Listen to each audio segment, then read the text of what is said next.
শারীরিক সুস্থতা বজায় রাখবেন কি করে? 5টি কথা বলুন। আচ্ছা, আমি বলে দিচ্ছি। 1 নম্বর, ইট রাইট। ইট রাইটের মধ্যে কিন্তু সব কিছু পড়ে যাচ্ছে। আমরা নিয়মিত খাবার খাবো, ঠিক টাইমে খাবো, আর পরিমিত আহার গ্রহণ করব, বেশি করে সবজি খাবো, আর জল খাবো বেশি করে। আর কি, বাজারের খাবার, বাইরের খাবার, তেল মশলা কম খাবো, চিনি জাতীয় খাবার কম খাবো, তাহলে শরীর ভালো থাকবে। এগুলো সব একদম খাবার পরিমাণ মতো খেতে হবে। আমি চর্বি জাতীয় খাবার খাচ্ছি, মদ খাচ্ছি, এইসব করা চলবে না। তাহলে খাবারটা ঠিক মতো খেতে হবে। আর 2 নম্বর হচ্ছে, সকালে উঠে আধ ঘন্টা হাঁটতে হবে, আর একটু এক্সারসাইজ করতে হবে প্রতিদিন। আর 3 নাম্বার, সকাল সকাল ঘুমোতে হবে, আর সকাল সকাল উঠতে হবে।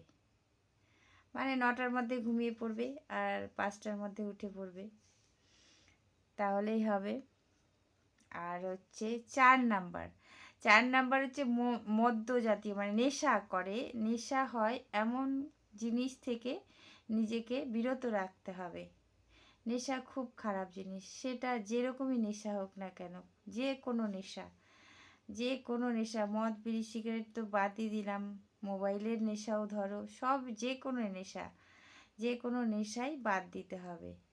আর সর্বোপরি 5 নাম্বার হচ্ছে, চিন্তামুক্ত রাখতে হবে।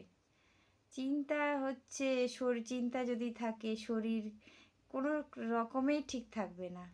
চিন্তা থেকে বিরত থাকতে হবে। মানুষের জীবনে অনেক সমস্যা আসবে, অনেক কিছু আসবে, কিন্তু চিন্তা করলে হবে না।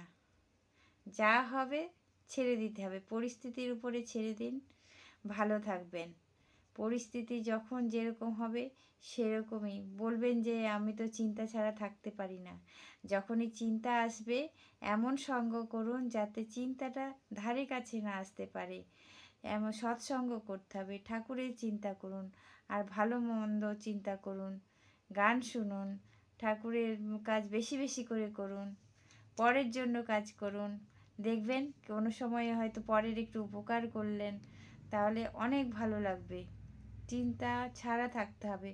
হয়তো ভাববেন যে আমাদের জীবনে অনেক বড় ঘটনা ঘটে গেল, তখন তো দুঃখ হবেই।